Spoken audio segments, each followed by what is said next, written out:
here in just a minute, so I think we'll go ahead and get started. I want to welcome you all to the library. My name is Brenda. I work in the Community Engagement and Learning Department, and we put together this program for you today. We brought in Douglas Riley from Ulrich and Associates here in Davenport, and he's going to be telling us a little bit about some tips, what we can do to protect our identities after the big breaches we've been hearing about in the news lately. Before you leave today, I would ask that you would please fill out a survey form. Let us know what you thought of the program. Give us any ideas that you have for future programs that you'd be interested in attending. I do have pens and note paper in the back if you would like it as well to take notes for today's program. With that, I'll turn it over to you guys. Thanks, Brenda. Everybody hear me okay? Up a little bit? Okay.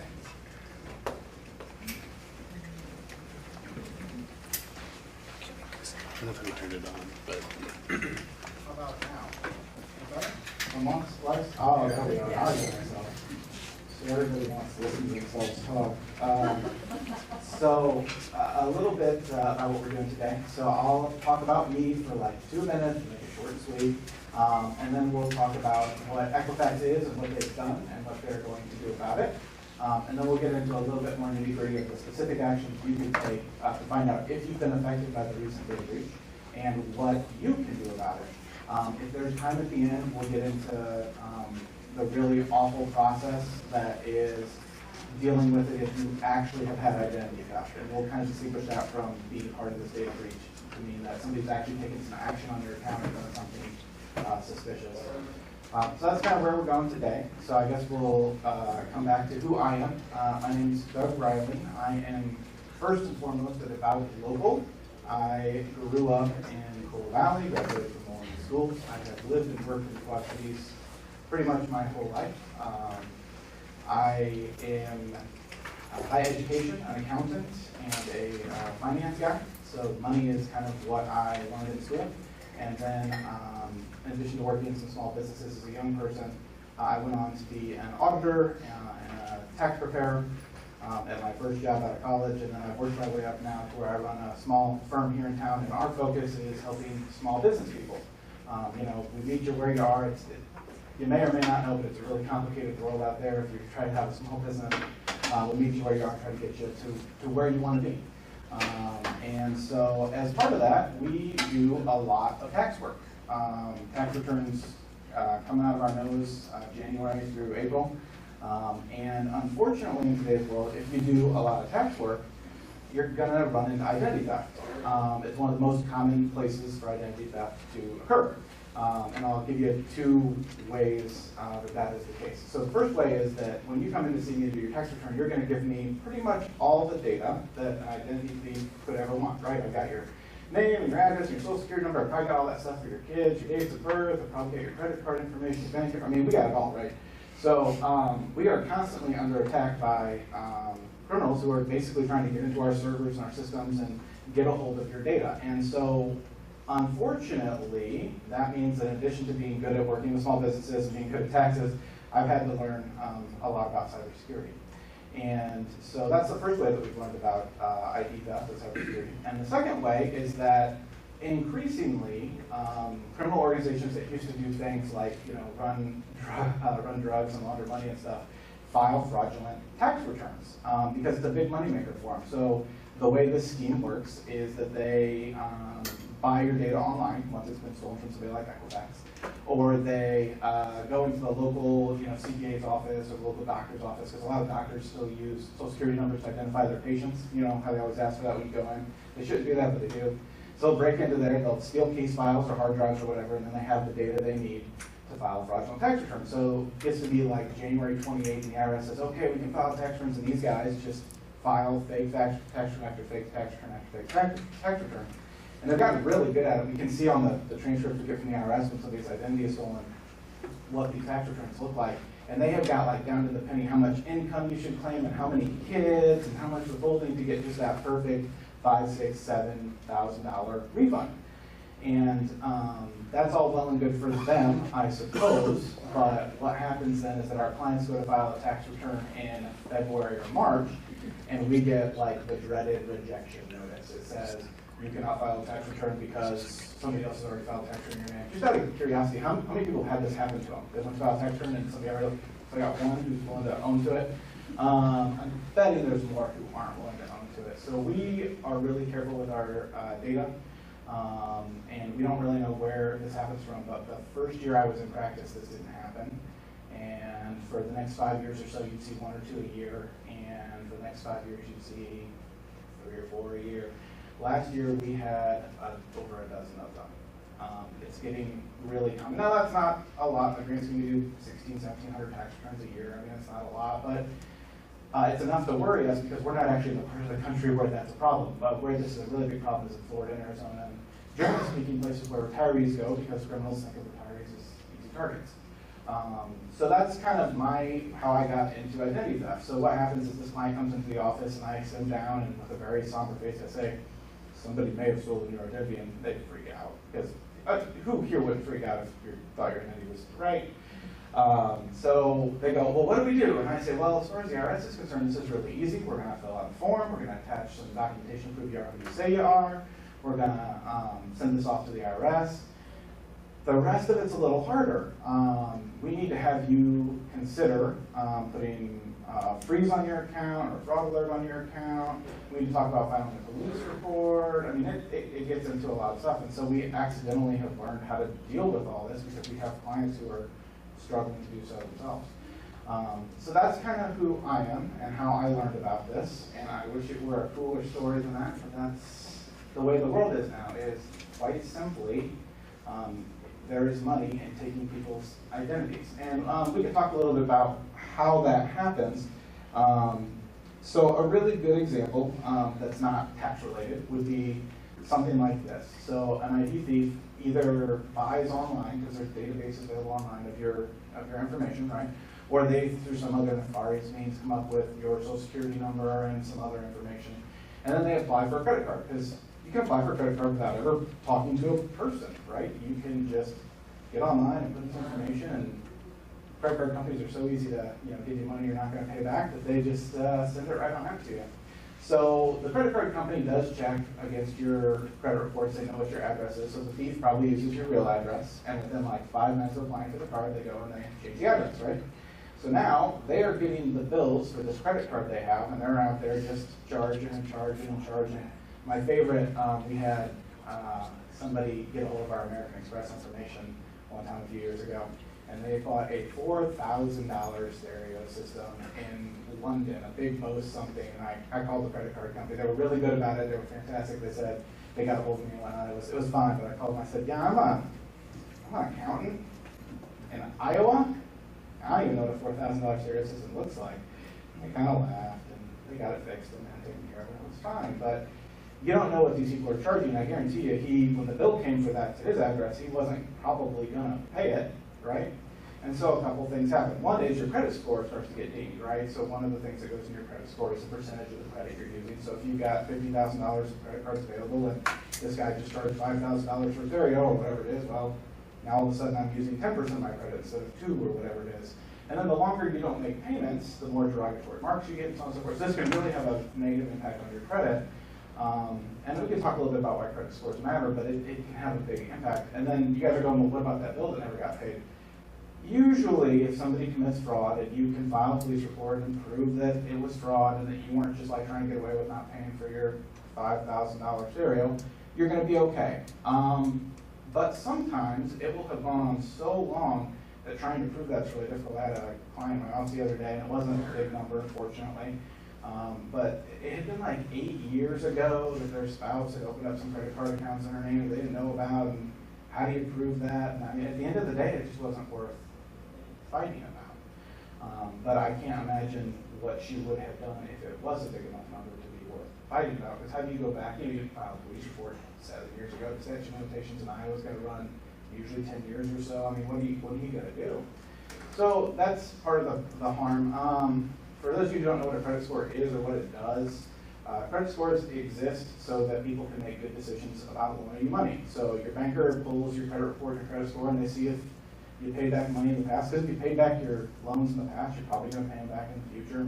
They look at how much your credit you're using. You know, if you're using 99% of your credit, probably you're on hard times, and maybe they shouldn't loan you any money because this could be the last one that you're able to pay back. So people know that when they go to borrow money, this matters. What people don't know is that it matters a lot of other places too.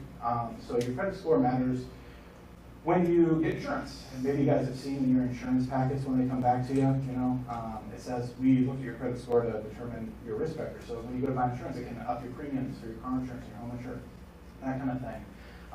When you go to rent a home, believe it or not, many people now, many landlords now will pull your credit. So that can be a problem. And then last but not least, increasingly, and this maybe is more of a deal for people who are just getting started out and have a long career history, employers will attempt to pull your credit when they hire you because they want to know whether you're a reliable person. So credit scores can matter a lot in a lot of different ways, and that's what we're dealing with here today. There's other ways people steal. I wrote down some examples here. There's other ways people can take advantage of. They open up phone accounts in your name. We talked about stealing tax refunds. The two that people don't think about very often because they're never in the news is getting medical care. So you lose your insurance card. Somebody goes in and gets medical care and the bill shows up at your house.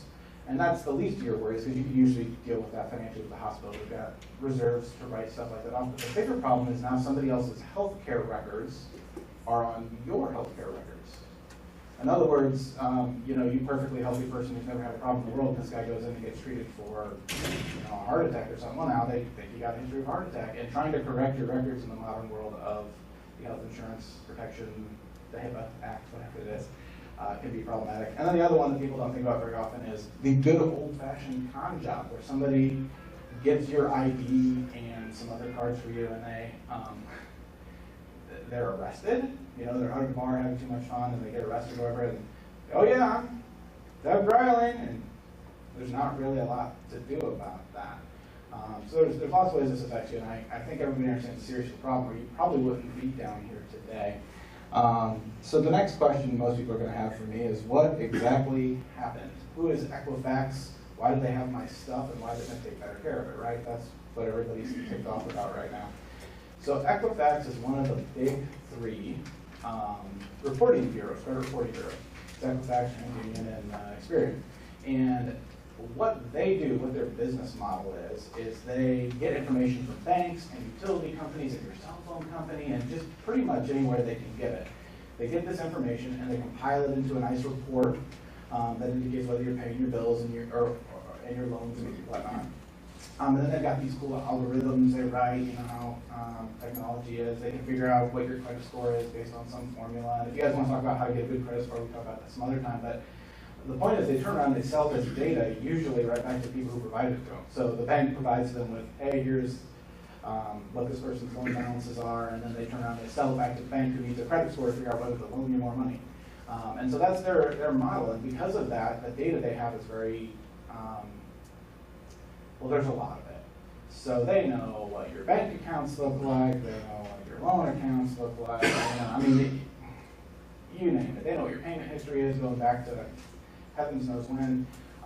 And so because that data is so important, the credit reporting bureaus get a lot of other data they don't need for that purpose just to make sure they don't actually report it wrong. So for example, Douglas S. Riley goes into the bank to apply for a loan. I don't want them pulling the credit for Douglas G. Riley, who might very well not have credit that looks like mine. So the reporting bureaus also keep track of social security numbers, dates of birth, a history of where you've lived, driver's license in some states. It's pretty much the same stuff I mentioned that I have for my clients. It's an IDP string, right? And so that's who they are and what they do. And we kind of talked a little bit about what credit scores mean and why they're important. What people might not know is that you probably have one even if you've never borrowed money, right? So you don't ever have to have had a relationship with Experian. You don't go to Experian's website and sign up for an Experian account. You don't stop into the local branch of the Experian bank or whatever and say, I want to open an Experian account. If you've ever had a transaction with a financial institution, I can almost guarantee that you have a file at Experian, TransUnion, and Equifax. And even if you haven't, you might. So if you go to open up that cell phone, they're going to pull a credit report, and they're going to send records about what your payment history is and whatnot. So don't be fooled by thinking that because you don't owe anybody any money right now, which isn't the case for most people anyway, but just because you're free and clear, don't think that this isn't going to be a problem for you. There probably still is a file somewhere that you should be concerned about. So that's them. And in terms of what actually happened, back between May and July, I think it was, some nefarious criminal mind came up with a way to get on their website and somehow get data from it. And this went on for 2 or 3 months. And then Equifax shut down the website. Anybody who's tried to get a credit report in the last 3 months from Equifax, they make you do it in paper. I know this because I pulled mine for my annual credit report, and I had to send in a paper request. That's probably because they had pulled the online system down. And then they finally got around to reporting it to the public on September 7th. So that's what they did. They say that they are taking some serious actions to fix it. Let's see here. I went directly to their website to see what their marketing people had to say. They have hired cybersecurity consultants. They are working with authorities on the investigation. And the more important thing for us, we'll look at some of these next week today. They've launched a website so you can see if you've been impacted. So it's a very simple couple of clicks, and I'll even show you right here. You can see if you've been impacted. They're offering a free 1-year subscription to their ID theft protection and credit file monitoring service. And that's available until November 21st. There is a deadline here, so make sure you get it done, because otherwise they do charge for this service normally. And they are launching a mail campaign to people with the most serious breaches. And one of the things you might not have heard in the news is that 143 million US consumers' data may have been impacted. Now that's a big deal because there's only help me out, Brenda, 315 million people. It's 44% of the US population. Yeah, it's a big number. I mean, I'm on accounting, we don't do math very well, so I'm around up to 1 and 2. But it's a big deal. Probably half of you, give or take, have had your data impacted. My data was impacted, and so was my wife's. So, we had to go through all the steps I'm going to show you today. And I have yet to have too many clients call because I don't think most people know what's going on. So that's been widely reported. People know that there's a problem with this, and that there's some things they need to do. They don't necessarily know what those things are. The thing that hasn't been talked about very much, in addition to the basic data that was breached, and I'm going to read that off to you right now: legal names, social security numbers, dates of birth, history of addresses, and in some states, a history of your driver's license number. So for most Americans, that's what they got, okay? They didn't, for most Americans, get credit card information or bank information, all the scary stuff I talked about 10 minutes ago, all right? Mostly, it's your identifying information. That's still a big problem because with that information, you can still apply for a credit card in most states. You can still, yeah, it's a problem. But the worst problem is for the 209,000 approximately U.S. consumers whose credit card data was in fact compromised. So that's not been widely publicized, but some of you may very well have had your credit card numbers compromised. And an even smaller number, 182,000, have had some really serious stuff compromised. So one of the things you do to get an annual credit report, we'll talk about this later, is you can dispute charges that you don't agree with, which is great, except you have to send in this stupid form. It's 3 pages long. It's got all this data and stuff on it. About 182,000 people who are in the dispute process have had those forms compromised. So for those people, don't freak out yet because you're going to get a letter. So they're not sending out a letter to all 143 million people. They figured the news pretty much covered that, right?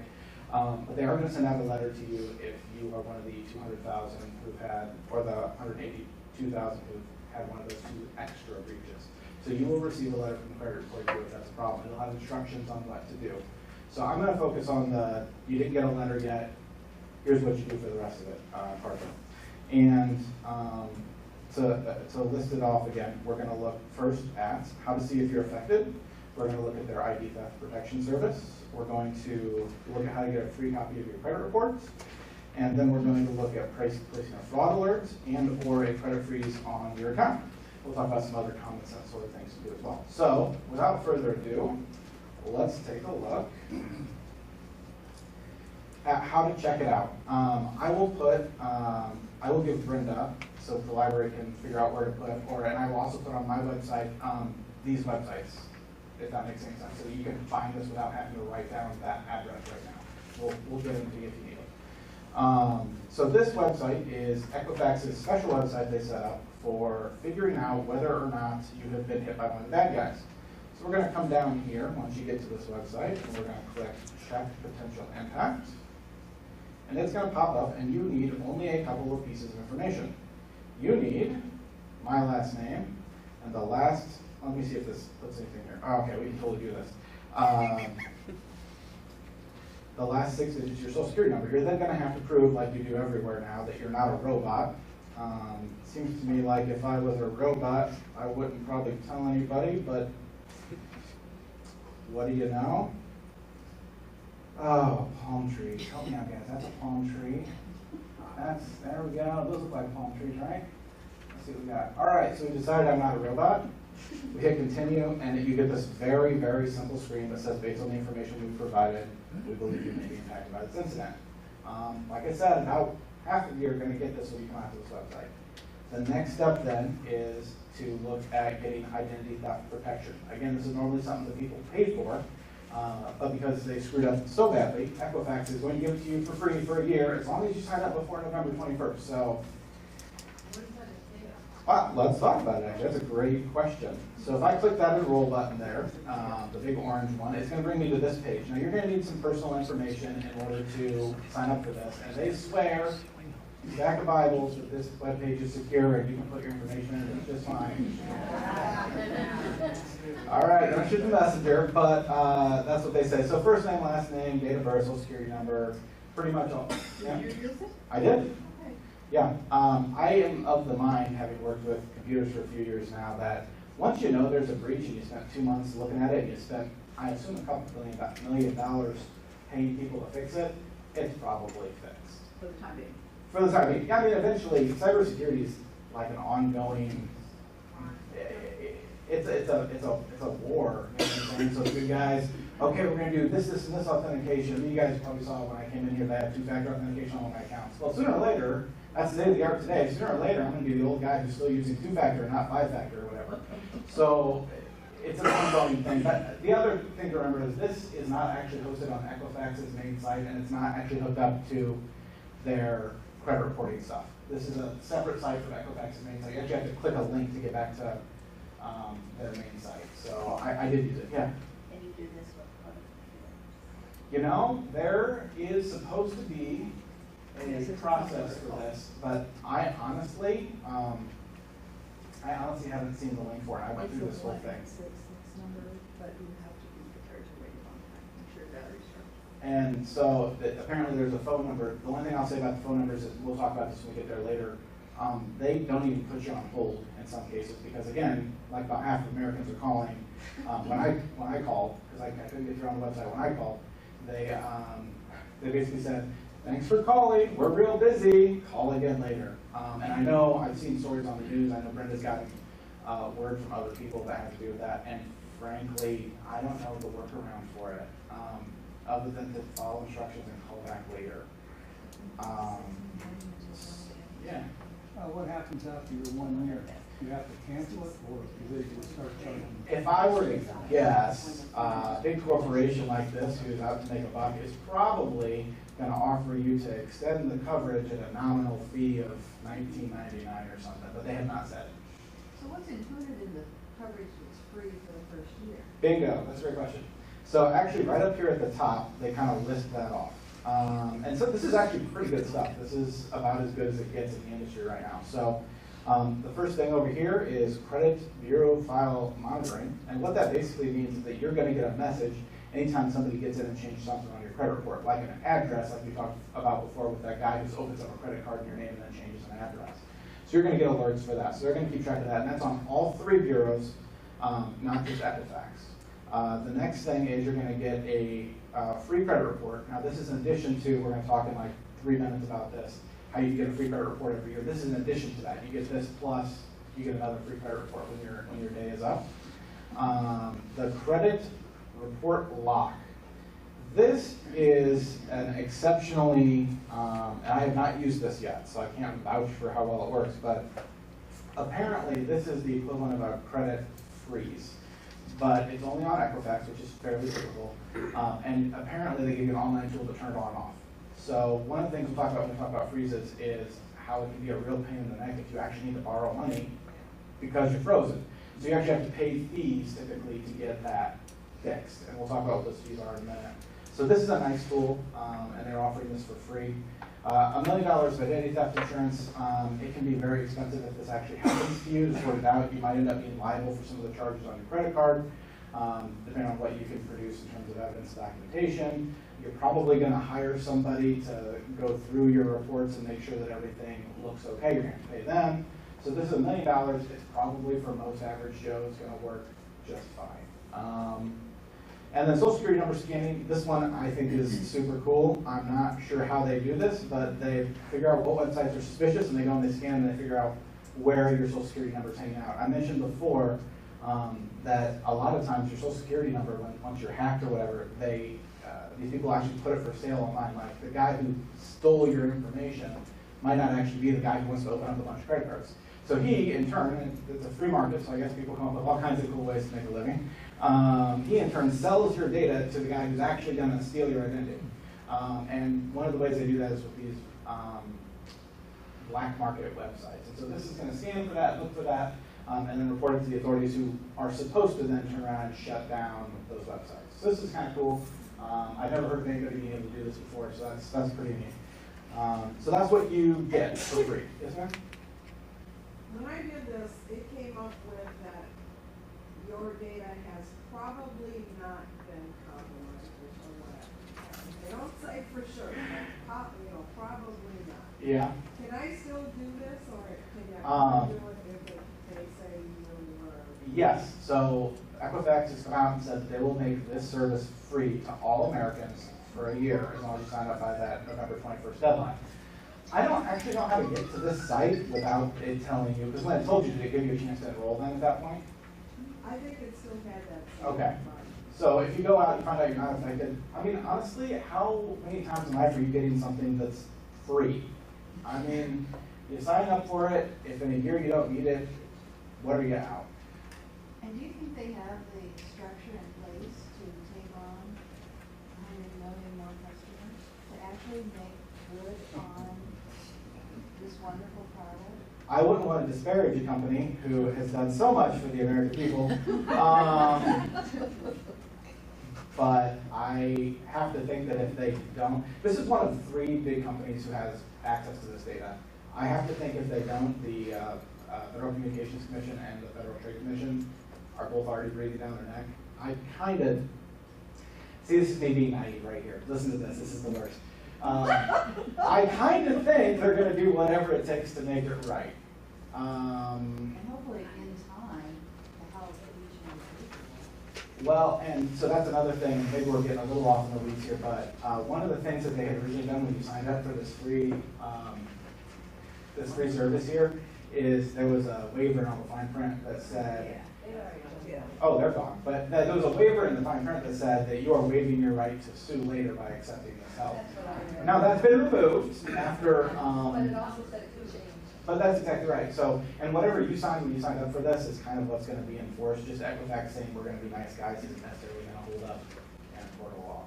And I'm not a lawyer and I can't give you legal advice about that, but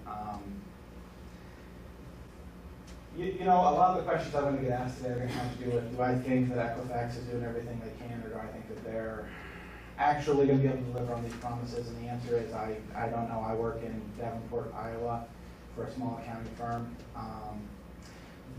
But I guess the cynic in me still doesn't see a reason not to take advantage of the service. Do you know what I mean? I'm not saying I trust these people or that they're going to make it right for you, but if they're going to at least put this out there and they're going to offer you a free service, I think it's in your best interest to take advantage of it. And if they screw this up, then they'll have to come up with another free service to fix that. Because again, 1 out of the 3 reporting bureaus, the government's not going to let this sit. There are at least, like I said, 2 organizations inside the government that are already looking really hard at this. So that's. Is there less than over management that a whole lot of stock changes? Oh yeah, a bunch of them just jumped ship. 2 days ago or whatever. Yeah, it's bad. But what are you gonna do? Oh no, I can't see all the way back there. Hi. Okay, so my stuff was apparently hacked. Yep. And so I signed up for this. What's next? Because I don't really look at my credit score except when I moved here to get an apartment or I'm Yep. paying my bills. So like, it was kind of like, oh, I signed up for it, I have this free thing. Yep. I'm good now. Did you actually Like, get your confirmation email and stuff? Yeah, How many days did that take? like a long time. 4 days or something? Yeah. I mean, yeah, that's been pretty typical when I've talked to people. So, and that's actually a really good segue into the next thing we're going to talk about, so perfect. One more? If you already have an identity theft, you want to discover part? Yep.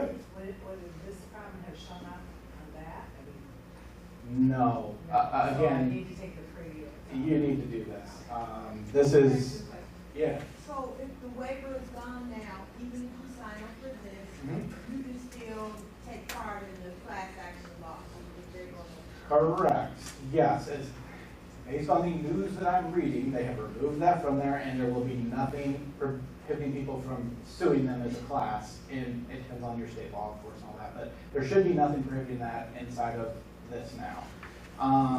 To be honest, I did not read through the 25 pages of this big print. I'm just counting on Federal Trade Commission to make it right, and that's that.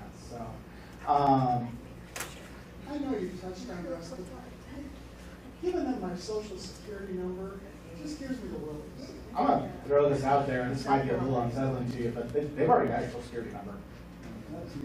They probably are. And if you've already been compromised, then so does somebody else. You're not out anything trying this. Again, I don't work for Equifax. I'm just an accountant in a small town here. But if somebody's going to offer me something, they're not asking anything in return that they don't already have. Because again, this data is just being used to verify what they already know about you. I don't see a reason to turn it down. That's my opinion. So, Is there a way of learning that you actually might have got top line? well, and then we're going to get on to that, hopefully, towards the end of today. Sorry, guys, I appreciate all the questions, and hopefully we get to them all before the end of today. And if not, I'll stick around for, I've got about a half hour before I've got to get back to the office for my next meeting. I'll stick around for a few minutes out in the hall or whatever and chat with you as we need to. So again, basically, you're going to put in your personal information, again, all of which they already have. The one thing that throws people off sometimes is they're going to be looking at address history. So if you just moved, you're going to need your last address before this one, so I can go to a credit report. And then they're going to put in your mobile phone number. What happens once you hit continue down here is that you get notified that they're going to send you an email, and based on my experience and the experience of the nice lady back here, that's going to be like a week later. And when you get that, they're also going to send you some data verification to your phone, which you then use to verify your identity, and bam, you're in. And credit monitoring is turned on, all that kind of stuff. And actually, one of the steps that we're going to take next might already be done for you. So that's what the ID theft protection is. That's what you get for it, is those items. And I think we cover all of that, so I feel pretty good about that. The next thing to talk about is outside of Equifax. So in addition to the credit report you're going to get from them, please understand that's only covering one of the 3 bureaus. Equifax, the one who screwed up really badly. The other 2, you're not getting any real protection there except for the monitoring that Equifax is paying for. So it would behoove everybody in this room, not just this year because Equifax got in trouble, but every year to go out and pull a free credit report. I'm sure people are tired of hearing this being harped on the news, but it's like free, and it gives you a chance to catch these guys before they get too carried away. So it's as simple as coming out to annualcreditreport.com. There are 5 million impersonators of this website attempting to get you to type in your personal information. Do not go to those. Go to annualcreditreport.com. And again, we'll make these addresses available to you afterwards. And you're going to come through, and this process is a little different than the last one, but you're going to request your free credit report and to ask for some personal data. Name, address, social security number, so on and so forth. And you go through this, and then it's going to pop up and it's going to advise you that you're leaving this nice government-sponsored site and you're going out to the sites of each of the credit bureaus. That's okay. You can do that. I got a phone call about it from somebody the other day, and I was like, no, that's normal. That's normal. It's okay. But nobody likes pop-ups on their computer, so be aware that's going to happen. When you get out there, they're going to ask some additional questions. So each of the credit unions, credit bureaus, one of the ways that they verify your identity is by reviewing your credit report with you. So they'll ask you questions sometimes that you can't answer. I've never been stuck yet, but it's coming one of these days. What color was the car you owned in 1976? I mean, I'm exaggerating a little bit, but what was the make and model of this car? Did you ever live at this, or this address? Did you ever have a loan on this car? What was the approximate value of this car? And basically what they're doing is they're going through and reviewing items of public record against your answers to get a little extra verification above and beyond the fact that you know your social security number of who you are. Now, this sounds like a real pain in the neck, but I want you to stop and think about it. If half of you now have your social security number, date of birth, and name and so on out there, asking you a few extra questions is not a terrible idea. So suck it up, get through it, and once you're in, you're going to get a report of pretty much every loan you've ever had. And it'll line up with, here's your credit cards, here's your car loans, here's your mortgage. It'll say how many payments you made. It'll have a history of payments going back, I think, like 7 years, if I remember right. And it'll say if you've ever been late, if it's current, if it's closed. And really, all you need to do is to go through that line by line and say, yep, I had this loan, and yep, it's paid off. And, or yes, I had that loan, and yes, I'm paying it currently, and that's fine. And if you find anything weird, I can't show it to you without showing you all of my personal financial data, but if you find anything weird, there's usually a little button right on the side where you can complain and say, this isn't my credit card, I didn't open this credit card. And there's a dispute process that you go through. And then they're required, once you've shown identity theft, to provide you some tools to help you with that. So you have to do that for three separate websites. You're going to go through them one at a time, and you're going to answer questions 3 different times, and you're going to hate it. But it's worth doing because this is the place that you find out if somebody is opening accounts in your name. This is it. And again, the tool that you just got over here from Equifax, because they screwed up, is only going to cover one of the 3 bureaus out there. So take a few minutes to do this, and then set a reminder on your calendar to do it again next year. Because you get one of these free every year. As a matter of fact, this is one of my notes to be aware of, is that, see, I do have notes here. You can only do this one time per year, and that it can be hard to access. Now, let's say, I know the question is about, maybe not your question, somebody's about to ask, can I do this without a computer? Yes, absolutely you can. You print off a form, go to your local library, and they will help you get online and find the forms and print them off for a 10-cent per page fee or something, I don't know. You fill it out and you mail it in. So you've got whatever a scan costs plus 10 cents into the process, and they'll respond to you then. Couple questions? Should you space it out like every 4 months for each one? Yeah, so there's really differing opinions about this. I'll tell you what the right answer is, and I'll tell you what I do. The right answer is probably so.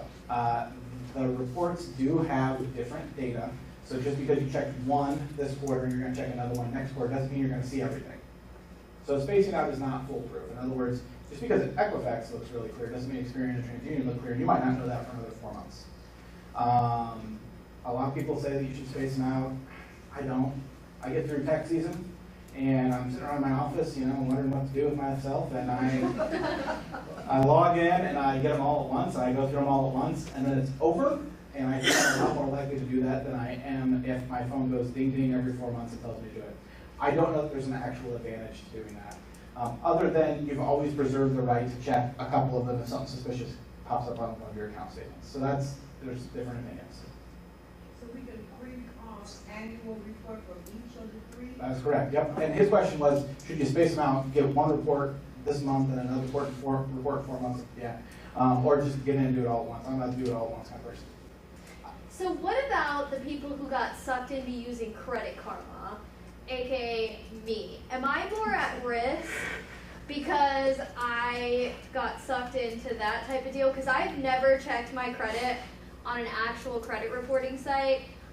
I do it, like literally I can pull my credit score up on my phone right now. Yeah, so the question is, if I use a paid service like a Credit Karma, or I like my wife and I use something called mint.com that pulls up a credit score and keeps track of it for you, am I more likely to be hacked? And the answer is no, you're not more likely to be hacked. Because frankly, your chances are about 1 in 2 anyway. So all that really does, that's the agency that pays money to Experian, Equifax, and TransUnion to get the data, and they turn around and do it. You have one more weakness maybe, because you have a username and password that somebody could get a hold of, but I don't know, I don't think that's a big deal. What you are is being taken advantage of, because we're paying for something you can get for free. It's free. Oh, perfect. Credit card is free. That's free? It is. I feel like Yeah. that shouldn't be a real Do you thing. really think I would be paying for something I at feel this better. stage You're not in being my taken advantage life? of, I feel better.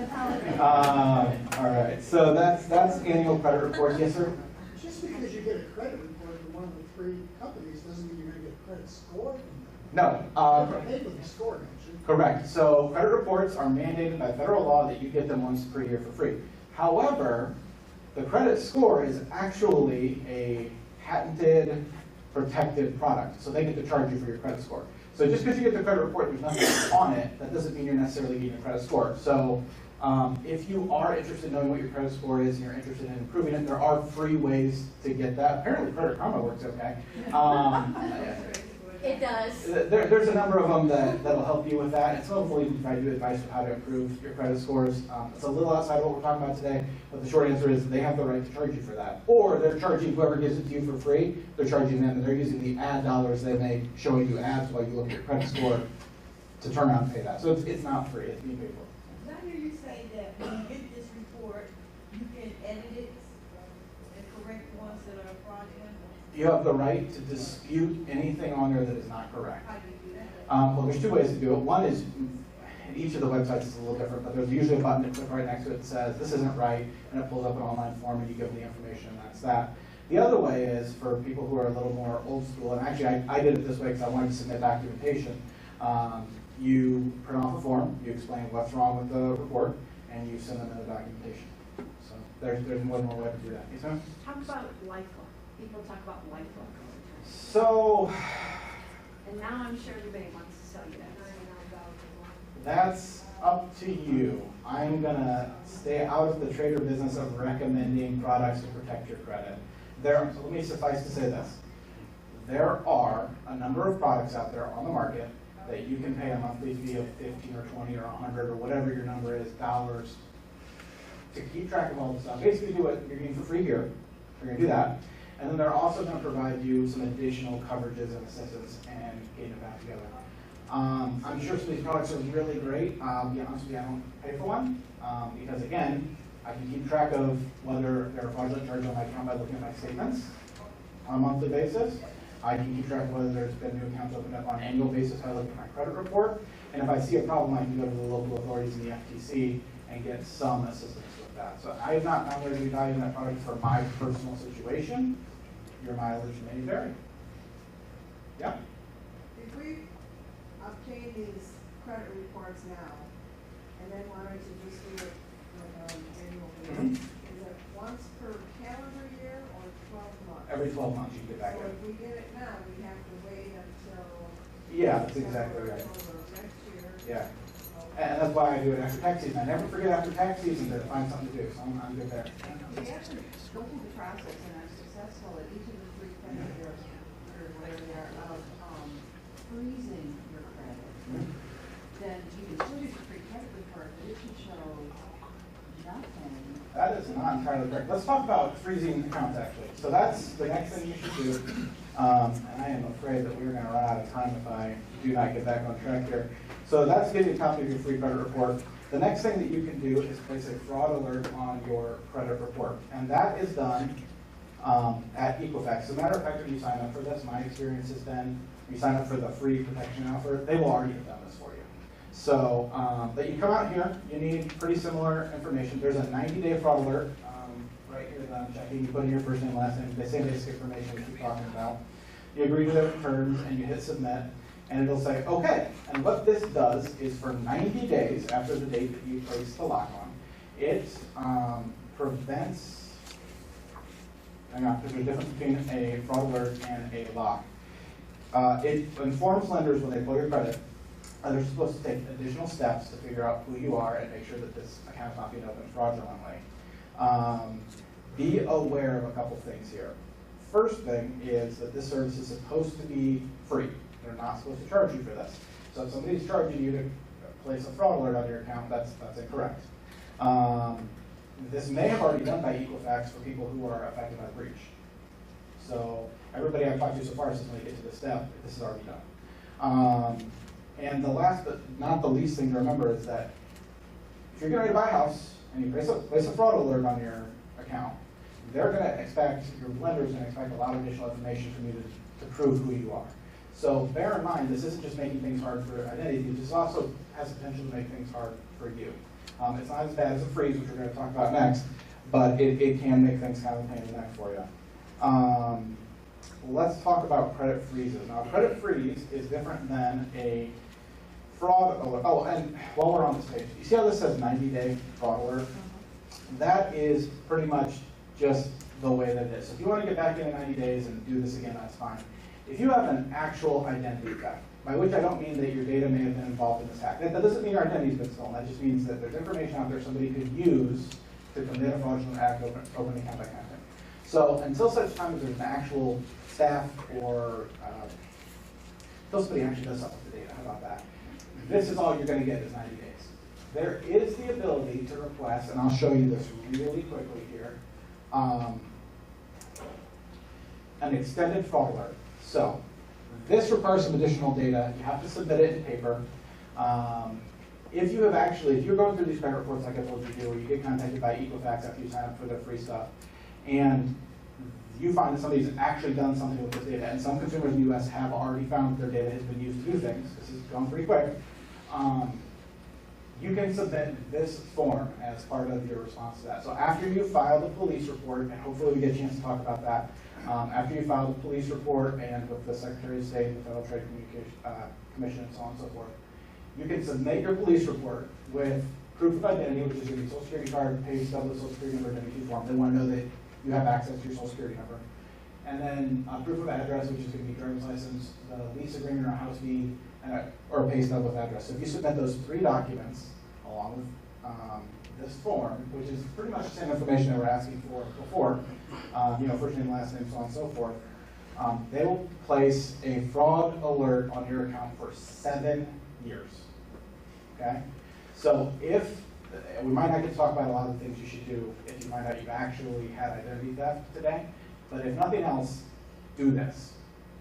Go to the police, file a report, and do this, if nothing else. Because this will, at least for the next 7 years, give lenders a heads up not to open accounts without making sure it's you. So this is kind of your step 2 if you actually find identity theft. So that's that piece. Talking about freezes. Okay, this is different, and I'm going to read it right off my notes here so I don't get this wrong. This is different than a fraud alert. What this does is it basically means that nobody can open a new credit account on your credit report until you say so. I mean, forever, until you grant the permission. There's a couple caveats. It sounds really good, right? Like, all right, this is how we get these guys. There's a couple things that this really isn't going to cover. Companies that already have a relationship with you are not covered by this. So if you already have a credit card out there and somebody gets a hold of that credit card information, they can still use that to commit identity theft. They just can't open a new credit card, right? Okay. Federal, state, local agencies can still access this, and credit monitoring services can still access this. So there is theoretically a way that a hacker could still get through. We haven't seen it, but we hadn't really seen one of the big 3 get hit either, so be aware that's out there. The information required to do this is relatively straightforward. You come out to this website, you put in your name, address, Social Security number, same basic stuff you're putting in everywhere. Of course, I did not go back to what I said. And you hit submit.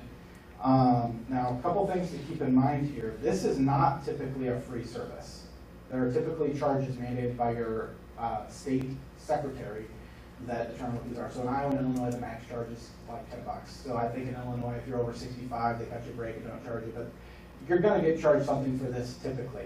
Equifax is currently waiving these charges through November 21st. So if you do feel the need to do this, you can come out here and set up a credit freeze. They won't charge you for that. That is only freezing Equifax. That is not freezing the other 2 bureaus. If you want to go freezing the other 2 bureaus, you have to pay the fees there because they didn't screw anything up, so they're not giving you anything for free. So that's how that works.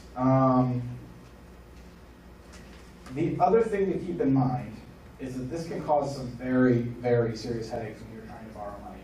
So you want to take the grandkids to Disney World next year, you want to get a Disney Rewards card so you can, stick it to the man and get as much money back as possible. When you go to make that application, you are not going to be able to do it until you have informed Equifax that you would like to open a credit card. They have 3 to 5 business days after you inform them of this. How long?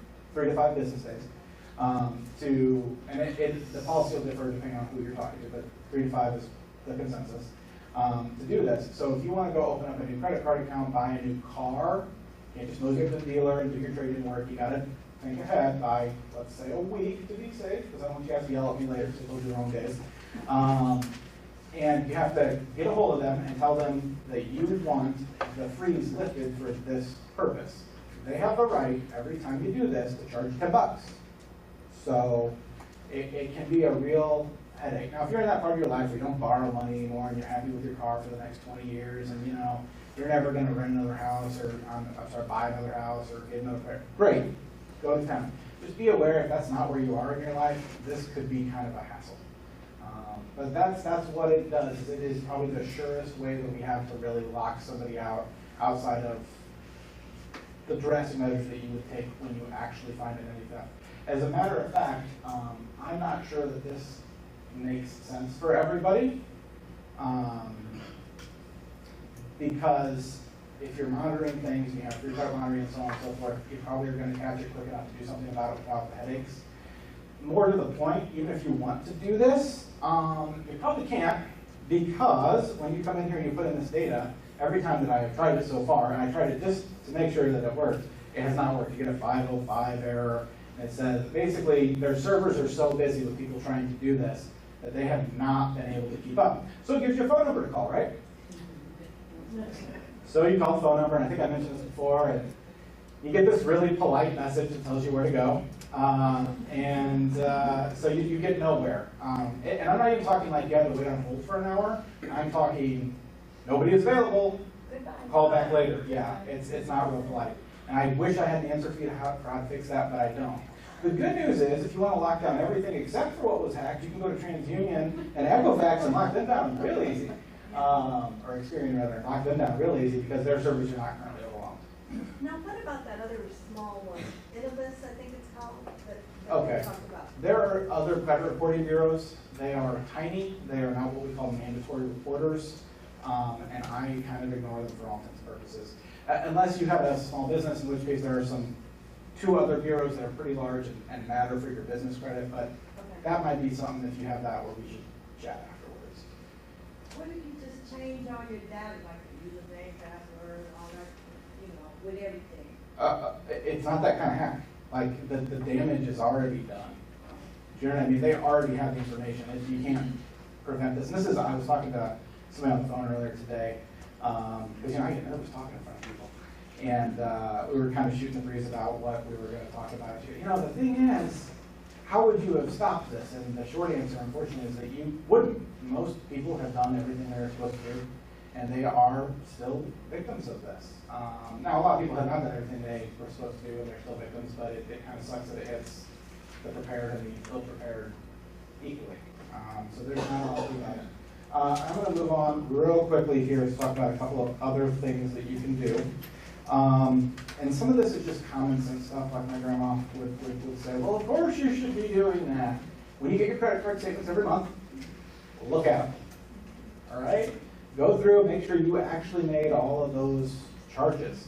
When you get your bank statement, same thing. When you get your investment statement, same thing. Go through your statements and make sure that those are actually your charges. That's the easiest, quickest way to find out about ID theft, right? Somebody charged money they weren't supposed to charge. Obviously, I have a problem, and that's your cue to take the next steps. Beware of unexpected calls and contacts now. This has always been true. I'm sure everybody's sick and tired of hearing about phishing with a PH, where they call you and they try to get your data. I can't tell you how many times I have a client calls up and goes, "She's got a call from the IRS. They said they're going to sue me. They're going to throw me in jail." And they get really offended when I start laughing at them. But it puts them at ease pretty quickly, so I keep laughing.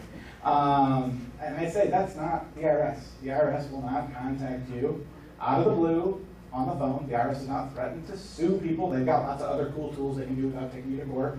And the IRS does not throw people in jail. I mean, if you want to go to jail, you have to have like really, really been trying to go to jail. The IRS doesn't put people in jail. So if you get that phone call, ignore it. Same thing with people who are calling, due to this recent Equifax breach, we need to check, confirm your data to protect your identity. No, they don't. No, they don't. None of these companies, no reputable company is going to call you up and ask you for information. That's not a thing that happens in the modern world because phishing is so common. You're going to get a letter sent to your home. It's going to be to the last address you have on file. It would be crazy to go to all of your little credit card and bank, companies and make sure that your addresses are current. That's how they're going to contact you. So just be aware that's going to be on the rise because they've already got half the information they need, right? They've got your social security number and da-da-da, and all they really need is to verify your bank account and they're in. So it's a lot easier to get away with phishing now than it used to be because they're already halfway there.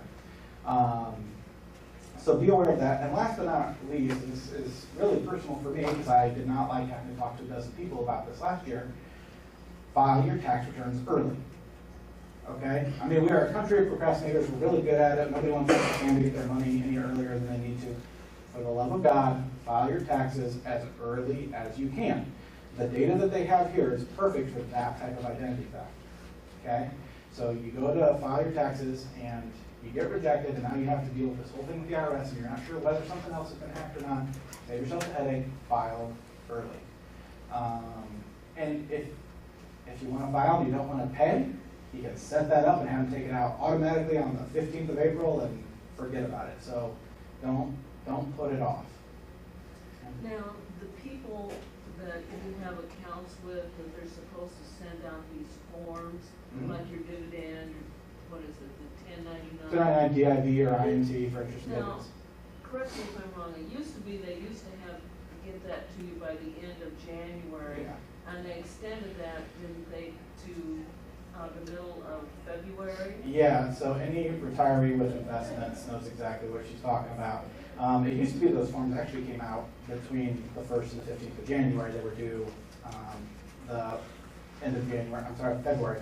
They were due the end of January, and they always requested an extension. Well, there's so much more reporting required for stocks in the last 5 years than there used to be, that they are all requesting extensions now to at least the 15th of February. And to be honest, I think most of them are cheating because I rarely see an investment statement in my office before the end of February anymore. And I'm sorry, there's nothing for you to do about that. You just gotta wait, but as soon as you get it into your account or get into TurboTax or whatever you do and get your tax return filed. And the other thing I read was that Equifax was aware that there was some kind of computer irregularities, and they had the capacity to put on a patch to prevent this, and they failed to do it. That's what's so aggravating. They knew about it and they couldn't prevent it. Yeah, like I said, they're not on my short list of companies to go to work for, but it's done, and we have to react, we have to deal with the reality that we're facing. Very quickly here, I've only got a couple of minutes. I want to talk about what to do if you actually find evidence of identity theft. First things first, and this is a really short abbreviated version, go to the police. So if you find that somebody charged something on your credit cards that wasn't you, take that to the police and file a police report. I know it sounds stupid to go to the local PD who's not going to help you with some guy who's working out of a basement in Texas, but if you don't go to the local PD, you don't have a police report, and you're going to need that later as you proceed through the process. So, I mean, obviously, the first thing you do is call the credit card company, tell them to put a stop on the charges, resolve that problem, and then review your other accounts to make sure there's nothing suspicious there. And then you're going to pull your credit report if one's available to you. And then once you have determined the scope of the problem, you're probably going to end up in the local PD office filling out a stupid 2-page form and providing documentation about what the charges were. Did the police know 143 million people? Well, in the state of Iowa, it's a little over 1 million, and we've got hopefully enough PDs to handle it. I am sure everybody's going to be very miserable. There can't be any worse place to wait in the lobby of the police department, but there it is. You can also, this isn't strictly mandatory, the next step would be to file with your state. To get your state involved, they might be able to catch these people. So the Secretary of State's websites for both Illinois and Iowa are available. They've got hotlines here. They've got guides for what to do. And this is where I would point you. If you're not going to get a professional involved to help you with this, probably these are the best resources available. So starting at your Secretary of State's website, you can file a complaint. You can call somebody and they'll actually talk you through what needs to be done. The state of Iowa has an online complaint system that works okay. They don't have as many resources as the state of Illinois, but that's what this looks like. And then eventually you're going to work your way, if this is a big enough, bad enough case, to Identitytheft.gov, Identitytheft.gov.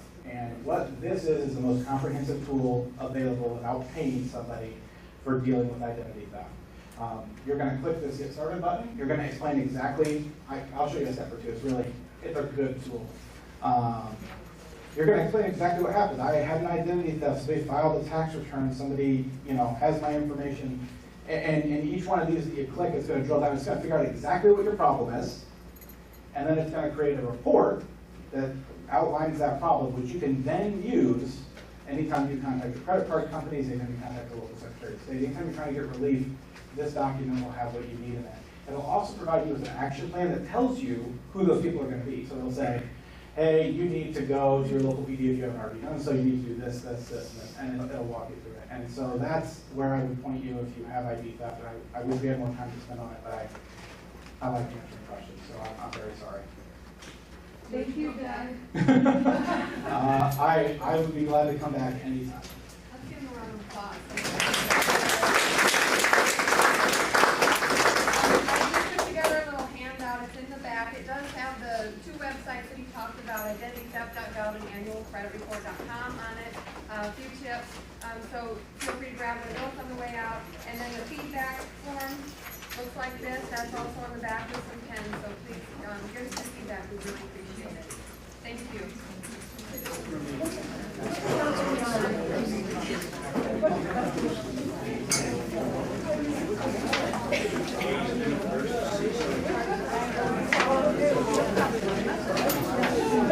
Tired? You want to steal your identity?